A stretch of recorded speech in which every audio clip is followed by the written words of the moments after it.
मित्रों, ओम काली मित्रों, आज हम धूमावती माता की साधना के बारे में कुछ चर्चा करते हैं, बात करते हैं। तो आप ध्यान से सुनिए। माता धूमावती के बारे में हम साधना के बारे में हम कुछ बताने जा रहे हैं। धूमावती माता की साधना एक उग्र साधना है। बगलामुखी की वीराचार व स्मशान साधना हेतु कई साधना इसका प्रयोग रक्षा हेतु करते हैं। धूमावती ने शिव को अपने उदरस्थ कर लिया था, अर्थात शिव तत्व इसमें समा गया है। यानी माता धूमावती ने शिव जी को निकल गए थे और उसमें माता धूमावती में शिव तत्व समा गया है। शिव, ब्रह्म व शक्ति का भेद समाप्त होकर यही एक सत्यातीत शक्ति रही है। यह जीर्ण शरीर वाली वृद्धा रूपा है, अर्थात सत, रज, तम इत्यादि अवस्था में जब जीर्ण हो गई है, यही गुणातीत शक्ति है। अतः इसकी उपासना ऊर्ध्वमय निर्गुणात्मक रूपा है। इसका प्रयोग एकांत या स्मशान में करें, घर पर करें तो इसका आवाहन विघ्न नाश हेतु करें तथा पुनर्विसर्जन करें। उस समय यह भावना करें कि यह देवी मेरे समस्त विघ्न, शापादि दोष, दुख व दरिद्रता, योग, परकृत्यादि प्रयोगों को अपने सूप यानी छाजले में लेकर मेरे घर से विदा हो रही है तथा मेरे शत्रुओं के घर में जाकर निवास कर रही है। यानी शत्रु के घर में जाके निवास कर रही है, ऐसा हम मन ही मन में उनका आवाहन करने के बाद विसर्जन भी करना होता है।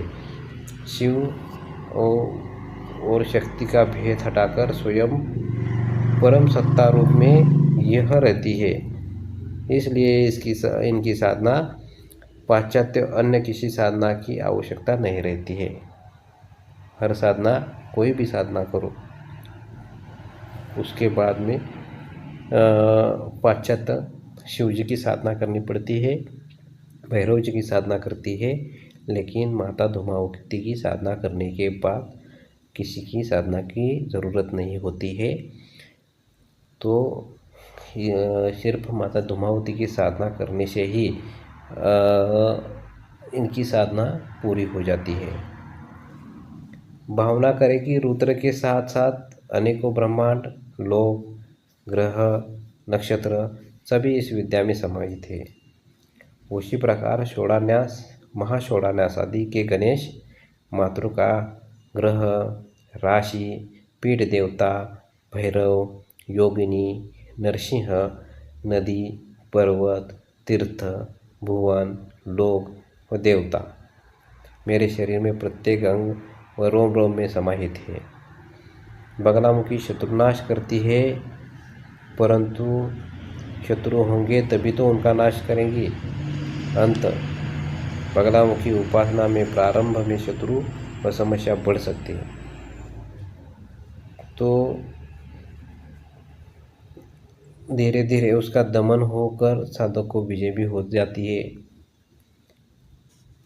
तो इस तरह हम माता बगलामुखी और धूमावती को एक साथ साधना भी कर सकते हैं।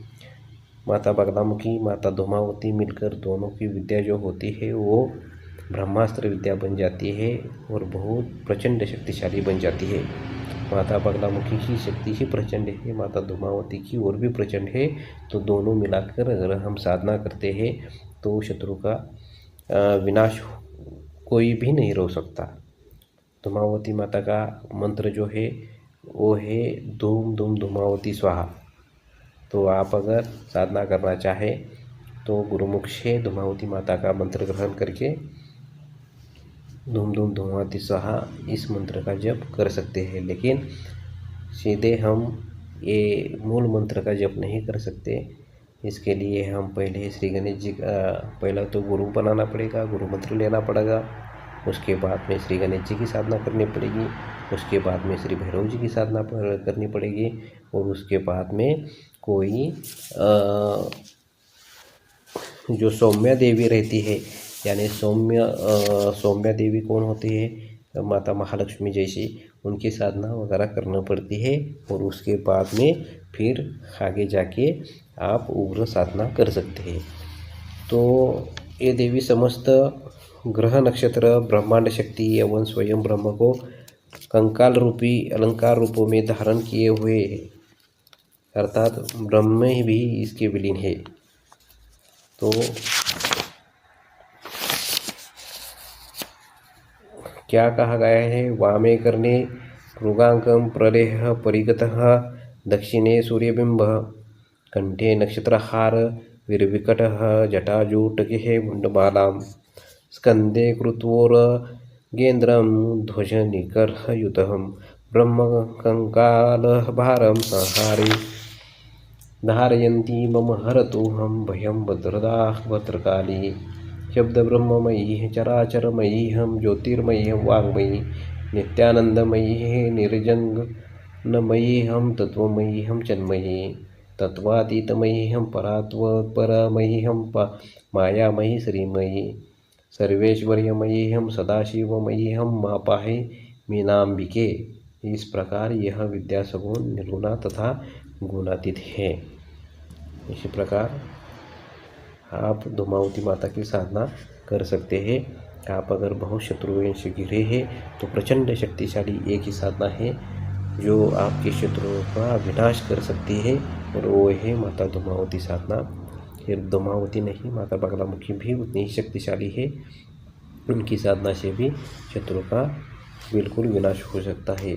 अगर आप शत्रु से घिरे हैं, शत्रु आपको बार बार परेशान कर रहे हैं, कितना भी आप उनसे पीछा छुड़ाने की कोशिश कर रहे हैं, तभी भी वो बार बार आपको परेशान कर रहे हैं, तो अंत में जाके कोई भी आपको रास्ता नहीं सूझ रहा हो, सब रास्ते बंद हो गए हो, तब आप माता धूमावती की साधना कर सकते हैं। और अगर आप ठीक से साधना करते हैं तो बिल्कुल 100% आपको उसको शत्रु का विनाश निश्चित है और आपकी जीत पक्की है।